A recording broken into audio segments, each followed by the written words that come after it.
pasaron de las 13, estás escuchando Economía 1000 por Radio 1000. Y si nos estás viendo, ¿lo haces por, Alfredo? Por nuestro canal de YouTube, así Sí. es. Ya llevamos como 2 meses por ahí, Josemar. Si uno quiere ver en vivo, tiene que entrar en el canal de 1000 Noticias. Así es. Ahí van a ver toda la programación en vivo. Y si lo quieren hacer de manera diferida. Si lo quieren hacer de manera diferida, también esos programas quedan en el mismo canal, ¿verdad? Sí. Lo que nosotros estamos haciendo nomás es de esos bloques, editamos porque muchas veces en los bloques son 2 temas distintos y lo ponemos en nuestro canal. El canal se llama Economía 1000 y encima lo que estamos tratando de hacer es ir separándolo por temas, o sea, entonces uno tiene agricultura, sistemas financieros, mercados internacionales, lo que a uno más le interese puede ir como en un supermercado, en un shopping, elegir ¡pup! Aquello que le gusta y lo lleva. Vamos a obviar la onomatopeya. ¡Pup! Pero o sea que estoy muy feliz, Prince, ¿Por porque qué? hoy están con nosotros. Y no era que estabas en baja también como yo al inicio. Yo no estoy en baja. Bueno. El mercado está en baja, pero nosotros Hay estamos... mucha convulsión en los mercados, incertidumbre, ¿verdad? Totalmente, Prince. ¿Y le damos la bienvenida ya a nuestros compañeros? Por supuesto. Adelante, por eso estoy muy contento. Están con nosotros Franco Rojas y Federico Saneman. Son ambos economistas de la consultora. Ellos están en el área de proyectos y finanzas, pero vamos a aprovechar que ellos están hoy con nosotros para hablar un poco de lo que podría pasar en las reuniones del martes y miércoles que tiene la Fed, es decir, el Banco Central de los Estados Unidos. Pero aquí decía la gente, en los podcasts en Spotify uno va a encontrar ya varios temas, ¿verdad? Estamos hablando acá de lo que está pasando en Estados Unidos, pero no vamos a llegar al nivel de hoy. Por eso le digo a la gente que estén alerta, porque lo que va a pasar hoy va a ser épico. Así te convenció, Franco, ¿verdad? Venir otra vez. Pues voy a ser como habitué. Sí, Princeta. Primero que todo, muchas gracias nuevamente por la invitación a Prince y Pope. Y un saludo a la audiencia de Radio 1000. Un placer de vuelta estar acá. Y sí, me convenció nuevamente. Pero bueno, esta es la segunda de Radio 1000 y contento de estar acá. Gracias, Franco, por venir. Y también le damos la bienvenida a Federico Saneman. Es la primera vez debuta. ¿Cómo estás, Fede? Bien, también, todo bien. Muchas gracias por la invitación, Pope y Prince. Y un saludo muy grande también a la audiencia. Estás nervioso, ¿verdad? Sí, estoy un poco nervioso, sobre todo. Te diré. Te voy a traer cerveza, Prince, para relajarnos. Cerveza, café. Después del análisis. Después si no, se nos puede ir. Si no, la economía norteamericana se va a complicar un poco. Demasiado, diría yo. Y hablando de la economía norteamericana, y ya lo adelantabas básicamente, Alfredo, hoy el tema que nos trae es ¿qué se viene en la próxima reunión de la FED? Y hablabas de mañana y pasado. Sí.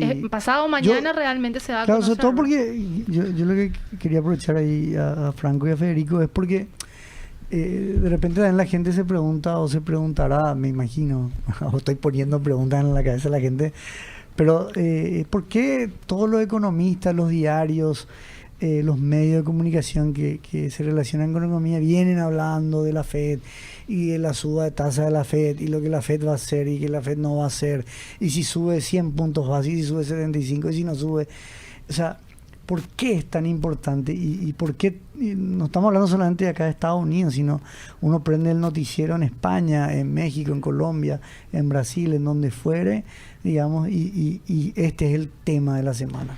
Yo iría un poquitito más atrás, y perdón si les quito de su esquema, pero yo me ubico, me pongo en el papel de la gente que está escuchando, y yo quiero entender más que o sea, eso. Intentás ponerte en el papel de... Sí, porque estoy en No, como yo también me imagino que la gente se pregunta, no sé si capaz la gente se pregunta, ¿qué como hoy, fideo o carne? Pero bueno.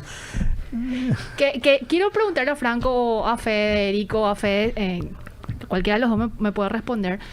¿Por qué la FED viene tomando este tipo de medidas? ¿Cuáles son esos componentes que están, vamos a decirle, incidiendo en este tipo de decisiones? Porque estamos viendo estas medidas o estos anuncios ya desde incluso meses antes.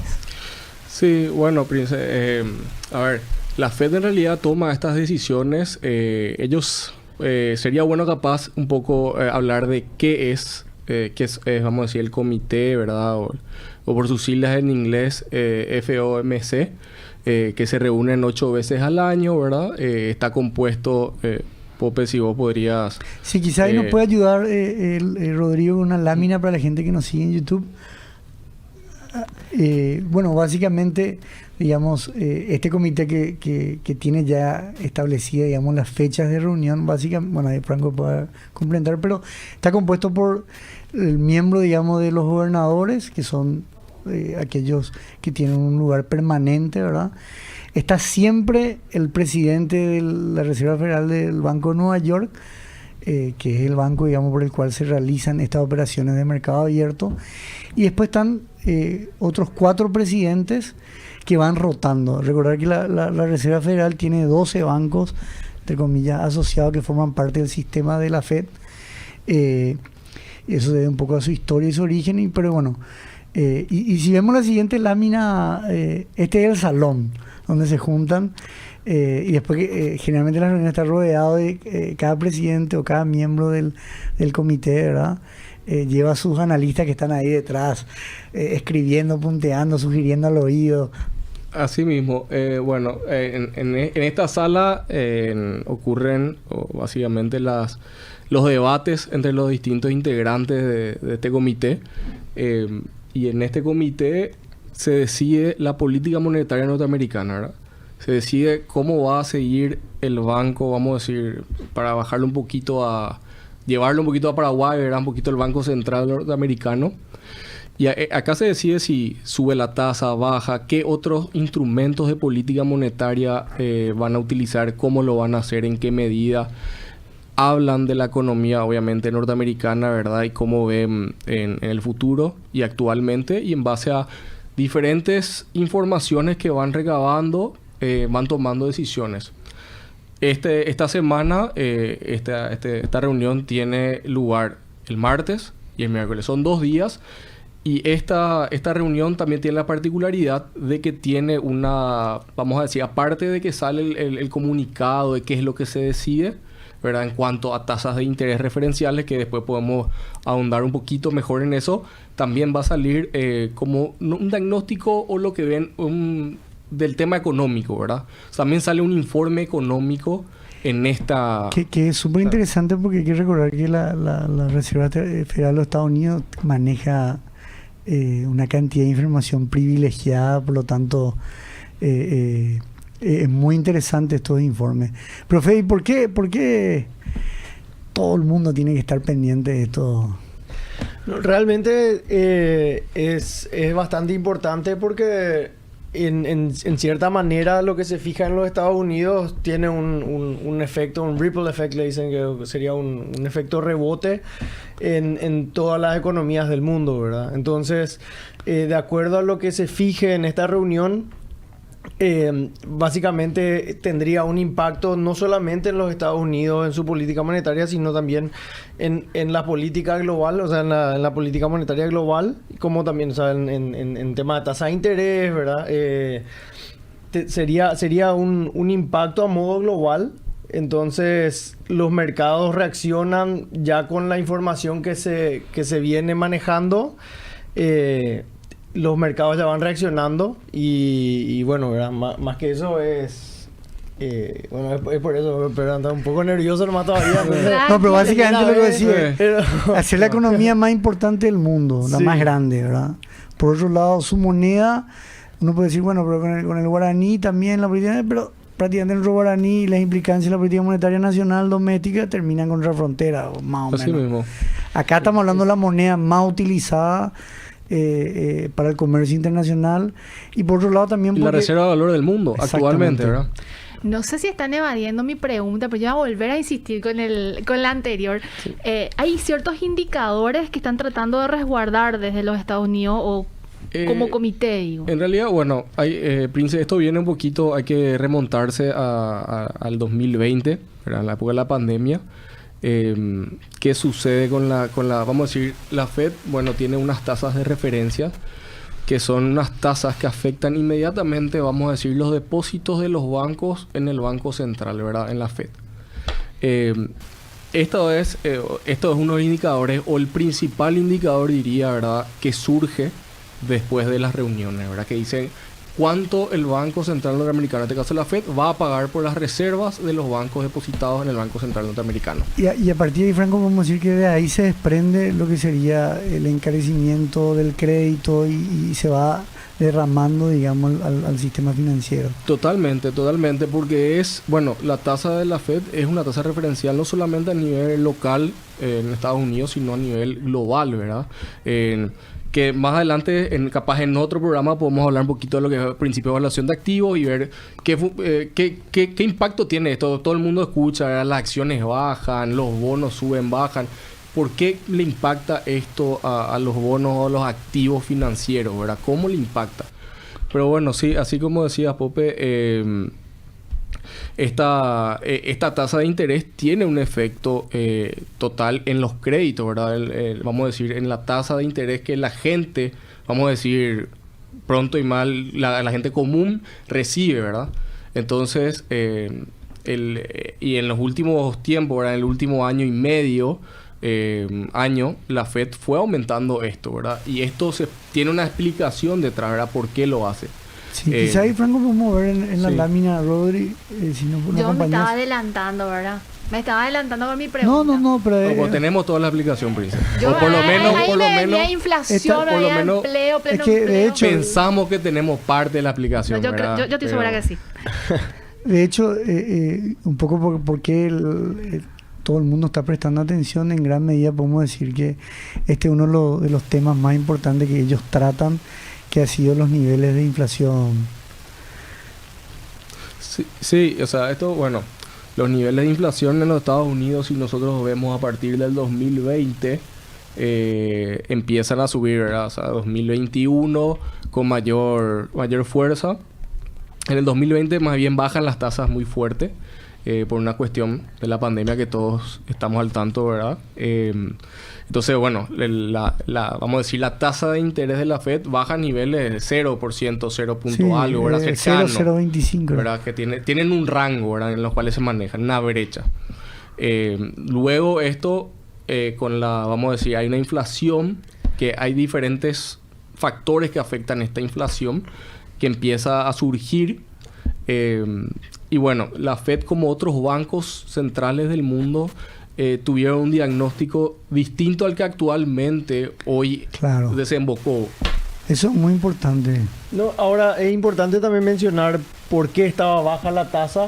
Que bueno, ¿verdad? Lo que busca la Fed justamente al poner las tasas de referencia es mover la economía, ¿verdad? Y en esa es una manera de aceitarla, porque los bancos prefieren prestar a otro lado que depositarlo en la Fed, por ejemplo. Es una manera de que se generen más préstamos por afuera, y del otro lado acelerar la economía, al subir, y ponerle un freno, ¿verdad? Ponerle un freno de mano a la economía al subir las tasas.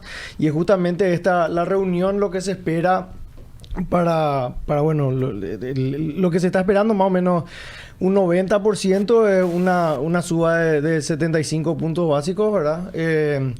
Y también se habla inclusive de llegar hasta un 1, ¿verdad? Que o sea, sería 100 muy puntos. fuerte. Sí. ¿Qué sería o se daría en todo caso después de la última se dio en ese rango en 1984, según tengo entendido? De los 100 puntos básicos, ¿verdad? Sí, 75 puntos ya hubo este año. Sí. Entonces, sí, y es lo que se esperaría, ¿verdad? Porque más que nada también lo que juega mucho también es la percepción de la gente, ¿verdad? Y tiene una influencia importante en la inflación, las expectativas inflacionarias de la gente, ¿verdad? Entonces la Fed también tiene que mantener la imagen de que la credibilidad en la institución. La credibilidad, sí. Para que hará lo que sea posible para frenar esta inflación, ¿verdad? Porque si no, si la gente deja de tener esa credibilidad en la Fed, también se le puede ir fuera de control, ¿verdad? Pero ahí, Franco, en el gráfico que veíamos la inflación, podemos decir que, claro, hace 40 años que prácticamente no llegamos a estos niveles, que toda esa época de los 70 y los 80. Pero ahí lo que vos decías, nomás quiero repetir, y si podés profundizar, la Fed se equivocó, decía vos. O sea, no se equivocó, pero estuvo diciendo esto de la famosa inflación transitoria. Sí, a ver, yo creo que la palabra equivocarse es muy fuerte. Con el diario del lunes todos podemos decir que se equivocó. Pero sí hubo un diagnóstico distinto, vamos a decir, a lo que sucedió después. No fue solamente la Fed, fueron otros bancos centrales del mundo también en cuanto al fenómeno que venía impulsando la inflación, ¿verdad? Entonces, en política, vamos a decir, en la política monetaria, lo que se vio en la Fed y en otros bancos centrales es el actuar, o vamos a decir, un retraso en el actuar del ente encargado de la regulación monetaria, en que, bueno, tiene sus costos, ¿verdad? Una inflación alta tiene sus costos, y más otra vez si se pierde credibilidad, que es justamente lo que Fede estaba comentando. Es sumamente importante para un banco central anclar las expectativas, ¿verdad? Entonces, las expectativas son sumamente importantes porque lo que se busca, siempre hablamos de tasas de interés, o sea, de tasa de interés real. ¿Qué es tasa de interés real? Básicamente, rápido y pronto, es que la tasa de interés la cual nos pagan esté por encima, ¿verdad? Que sea positiva, esté por encima de los niveles de inflación. Ok. Entonces, o sea, si yo pongo un depósito en un CDA a 10% anual, ¿verdad? Ponerle Prince, ¿verdad? 100 millones. Que vive, y de un banco se va a otro, ¿verdad? Sí. La inflación está 11,5%, como estuvo un tiempo atrás. Sí. Ahí tu inflación está más alta que la tasa nominal que te están pagando, ¿verdad? Sí, rápidamente sería que estás con un interés real negativo, ¿verdad? Entonces lo que se busca también, en este caso la Fed, busca una tasa de interés real positivo. Pero para eso, ¿qué hay que hacer? Hay que anclar las expectativas, ¿verdad? Hay que decir, la gente tiene que pensar que en el mediano o largo plazo o inmediatamente, ¿verdad? No inmediatamente, pero en el mediano plazo, digamos, la inflación va a bajar. Y eso se va materializando después como la gente va, por ejemplo, haciendo los contratos, ¿verdad? En los contratos generalmente a veces la gente incorpora un aumento por inflación. Entonces uno puede ver ahí cómo la gente está viendo la expectativa a futuro. Como cierta certidumbre, entonces, es importante en ese sentido. Claro, o sea, mantener una estabilidad. Bueno, en Paraguay somos conscientes y tenemos la oportunidad de tener una economía bastante estable, un tipo de cambio bastante también estable, ordenado, y tener ese poder de mirar a un mediano, largo plazo y con una historia ordenada.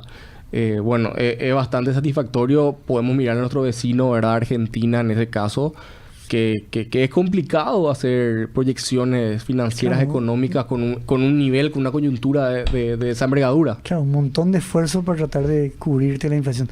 Pero ahí, eso que decía Franco, podemos decir, entonces, hubo una etapa donde la Fed decía, estamos en una inflación transitoria, recuperación económica desbalanceada, un problema en la cadena de suministro, etcétera, etcétera. Después pasó a un momento que es soft landing, o sea, aterrizaje blando, es decir, la inflación está creciendo, muchachos, tenemos que ir detrás de la inflación, aplanar la curva, que baje, que vuelva a las metas, pero vamos a hacerlo tranquilo, sin que dañe la economía, o sea, un aterrizaje blando. Sí. Ahora, la última vez, en el Congreso de Jackson Hole fue otro discurso ahí. Sí, la verdad que el discurso que estuvimos hablando la última vez que vine con Pope Prince fue bastante, bueno, Powell, quien es el presidente de la Fed, fue bastante contundente con los mecanismos que la Fed puede llegar a desplegar y lo va a utilizar para controlar esa inflación. Es más, mencionó Pope, vos podrías decir mejor textualmente lo que Powell llegó a decir en Jackson Hole. Y básicamente dijo, la Fed hará todo lo posible para controlar la inflación, o que la inflación vuelva a sus niveles meta, digamos, aunque eso cause dolor o dañe, digamos, a las familias y a las empresas. Claro. Terrible. La Fed, o sea, directamente, y esto es algo que creo que es bueno decirlo, en Estados Unidos hace falta o se necesita una recesión. Es más, lo estamos viendo en unos datos, para controlar esa inflación. O sea, indirectamente un aumento tan fuerte de tasa, un aumento de tasa llevaría, ¿verdad?, en principio a tener una desaceleración económica y posteriormente una recesión. Sí, de hecho, ahí, Rodrigo, si nos puedes mostrar la lámina, ahí se muestra justamente este corredor de las tasas de la siguiente, Lorenzo. Ahí vemos la línea roja y la línea azul, para la gente que nos sigue en YouTube, son los corredores, digamos, de la Fed, a partir de esas bandas, podemos decir que se maneja esa tasa efectiva después, que es en el corto plazo, en ese overnight que tienen un poco los bancos, y a partir de un poco, decíamos, se traslada todo el sistema financiero. Y vemos por una línea verde, Franco y Federico, allá arriba, el prime loan rate. O sea, verdaderamente ahí podemos decir, ok, de esta tasa referencial muerde el sistema financiero, en primer lugar entre los bancos, pero después se termina trasladando al sistema, ¿verdad? O sea, ¿qué es lo que dice esa línea verde? A ver, sí, o sea, se termina trasladando al sistema, vamos, a los consumidores, pero hay que entender que esta tasa que estamos viendo, ¿verdad? Es una tasa referencial de los mejores clientes de los bancos, ¿verdad? O sea, si estamos viendo acá el Bank Prime Loan Rate, ¿verdad? Sí. Entonces, no sería tan referencial hablar de que esto llega al consumidor final, ¿verdad? Sino más bien es una parte de la economía norteamericana, o en este caso de algunas corporaciones que pueden acceder a este tipo de tasa. Pero sí es una tasa de referencia y se usa, y los bancos generalmente tienen básicamente es la tasa de interés de la Fed más 3% es lo que generalmente esta tasa está cotizando o suele cotizar. Pero ahí lo que dice quizás Federico, si pone el ejemplo de $100,000, que antes estaban 2.25, esa tasa para la empresa óptima, ¿verdad? Y bueno, son $2.250 de interés que está pagando. Te sube a 5.5, ya es 5.500, o sea, se duplicó tu gasto financiero. Y eso te termina generando incentivos o desincentivos para la inversión, para el consumo, etcétera, ¿no? Totalmente. Y bueno, en uno de los, vamos a decir, los rubros sectores que podemos ver eso es en el mercado de las viviendas, en Estados Unidos. El mercado de las viviendas viene bastante... con un aumento, vamos a decir, del precio de las viviendas bastante considerable y en el sentido sostenido en el tiempo, pero eso tiene que ver con una cuestión de oferta de cantidad de vivienda. Esto tiene que ver con una cuestión ya, esto venía del 2008, ¿verdad? Hay más cantidad de gente que quiere comprar una primera vivienda de la cantidad de viviendas que hay hoy en Estados Unidos actualmente. Entonces ese es un problema de oferta en el mercado norteamericano. Y volviendo a lo que Pope estaba mencionando, el tema de las tasas, están las tasas hipotecarias en los Estados Unidos, ¿verdad? Que son muy importantes. Estas tasas se duplicaron prácticamente, hoy están alrededor del 6%, lo cual le encarece mucho al consumidor o al agente económico, al norteamericano, hoy en día poder tomar un crédito hipotecario, afrontar ese crédito hipotecario y también tener el lado que las viviendas suben. Entonces, ¿qué pasa por otro lado? La gente o las personas hoy en día dicen, no voy a comprar una vivienda hoy o no puedo comprar una vivienda hoy, entonces voy a alquilar. Entonces también se está viendo un aumento en el precio de los alquileres. Bueno, un poquito de esto es, vamos a decir, el aumento de los alquileres, es lo que se está viendo en la inflación, porque el peso de los alquileres, el peso de los alquileres dentro de la inflación es prácticamente 1/3. O sea, es sumamente importante en el indicador que estamos viendo, que está alrededor del 8.3, ¿verdad? Que o sea, en la ponderación, básicamente lo que decís, por más que suba un poquito ahí, ya tiene una incidencia muy grande. Totalmente. Entonces, es un mercado que por eso se le mira tanto en los Estados Unidos, ¿verdad? O bueno, no sé si por eso. A lo que voy es que es un mercado que tiene mucho impacto en gran medida en la inflación por cómo se mide esta inflación. Entonces, básicamente... O sea, y el hecho que muchos de los préstamos hipotecarios son también con una tasa de interés flexible, flotante. También, entonces a gran parte del promedio hoy en día, la gente que tiene hipoteca se le encareció la cuota. De pagar $2,000 por mes de hipoteca te sube a 4.500. Muchas familias, salió un artículo en Bloomberg de que están empezando a alquilar piezas, porque también el alquiler de las piezas fue subiendo para estudiantes, por ejemplo. Entonces está afectando un poco todo el movimiento, ¿verdad? Yo le digo, señores, que tenemos como 3 minutos para... Porque después me mirás así, Franco. Señores. No. A excepción, No. yo soy la única mujer en la mesa, así que son señores. Nos quedan 3 minutitos para cerrar el programa, así que, Sí, para que vayan manejando nomás y de tal No, manera yo a poder Fede cerrarlo. lo que le quería preguntar es, Fede, también se habla mucho hay algo raro en este componente, digamos, que hace que esta decisión de la Fed sea compleja, porque por lo general, digamos, cuando vos tenés tasa elevada, como estamos viendo que está pasando ahora, con políticas monetarias contractivas, como vos decís, se empieza a enfriar la economía. O sea, yo ya para sacar un crédito pienso 2 o 3 veces, ya no sé si expandirme como empresa porque hoy el gasto financiero, incurrir eso está muy alto. Pero sin embargo, tenés un mercado laboral que está todavía muy apretado. ¿Cómo es eso? Y justamente eso es bastante importante, ¿verdad? Normalmente los bancos centrales sirven como guía de lo que va pasando en la economía. Hoy día están un poco muy, lo que se dice data driven, ¿verdad? Que están muy enfocados en los datos. Y hoy los datos después post-pandémicos son un poco desordenados, digamos, ¿verdad? Unas cosas muestran No son decisiones. congruentes. Claro, ¿verdad? Entonces, por un lado, ves que el desempleo está a niveles prepandémicos, ¿verdad? O sea, está bastante bajo el nivel de desempleo.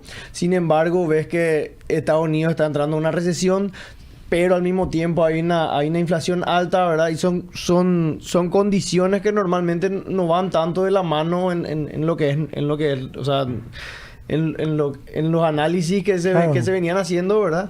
Y es un poco complicado, ¿verdad? O sea, por lo general vos lo que dirías, lógicamente, si hay recesión, significa que la actividad económica está disminuyendo, por lo tanto, las empresas están vendiendo menos. Si las empresas venden menos, probablemente contraten menos personas, aumente el desempleo. A su vez, esos, como tienen menos ingresos, consumen otra vez menos y se hace un círculo vicioso. Los precios. En cambio, acá vos tenés recesión, pero altos niveles de empleo. Altos niveles de empleo y de inflación. Y que sigue apretado. También, claro. así mismo. Y entonces vos ya tenés una recesión y a esa recesión ahora mismo la Fed le quiere poner un freno de mano otra vez, ¿verdad? Entonces, generando así, o sea, una recesión, una mayor recesión generada por la Fed para frenar la inflación, ¿verdad? O sea, la sangre es inevitable, entonces. Y esperemos que no sea tan así, pero es lo que dice Jerome Powell, ¿verdad? O sea, es lo que se puede ver, ¿verdad? Y sería medio inevitable entrar a una recesión y eso evidentemente nos va a afectar a todos. Y bueno, más que eso, no sé si... Quiero compartir un párrafo en lo que estás diciendo, en el marco de lo que estás diciendo más. Este es un material publicado en Ámbito Financiero y dice: desacelerar la actividad económica sin causar una recesión, aumentar la tasa de desempleo, pero no demasiado. El Banco Central estadounidense está ante un peligroso ejercicio de equilibrio. Así mismo. Me parece estupendo su calificativo. Ante un peligroso ejercicio de equilibrio. Sí, la verdad que la Fed tiene un escenario complicado y yo creo que, bueno, lo que va a pasar en la economía norteamericana es, vamos a tener que la recesión está ahí y se nota, ¿verdad? Y va a haber una recesión y va a haber un mercado de la vivienda golpeado porque los precios deberían de bajar. Y también tenemos, ahora entramos vamos a cerrar el tercer trimestre y vamos a ver cómo ciertas compañías que cotizan en bolsa también están viendo, ¿verdad? Hay compañías que han tenido que cambiar vamos a decir, sus proyecciones para fin de año. Entonces, dada la incertidumbre que hoy hay y cómo se está entrando en un escenario de... Y sí, para cerrar nomás, Sí. El escenario es bastante complejo porque los mercados esperaban que la inflación, digamos, del mes de agosto sea por lo menos 0,1 negativa. Sin embargo, fue 0,1 positiva. O sea, a pesar de todo esto que viene haciendo ya la Fed de marzo, aún así la inflación subió 0,1% mensual y eso le dejó de cama al mercado. Señores, quiero invitarles nuevamente porque a mí me gustaría profundizar este tema del efecto que puede generar en economías emergentes como Paraguay cuando estamos hablando de todo lo que está pasando en Estados Unidos, porque uno de repente dice, no, pero está pasando en el otro lado del mundo, pero en realidad todo está encadenado, todo tiene sus efectos. Así que muchísimas gracias por estar hoy y les comprometo para un nuevo capítulo. ¿Está bien? Así Estuvimos con Federico Saneman, ¿Qué tal tu debut? Nerviosito. Está bien, la segunda ya me ni comprometo hablar. para volver a Se viene venir la a ver si me cerveza. aflojo un poco más, ¿verdad? Se viene la caída. La caída. Y Franco Rojas, te tendremos nuevamente seguro. Claro que sí, por supuesto. Encantado, Prince y Pope, de estar nuevamente acá. Este capítulo lo pueden escuchar en Spotify. En Spotify y en nuestro canal de Economía a 1000. Nos vamos despidiendo, YouTube. Josema y oyentes. Nos reencontramos mañana puntualmente a las 13.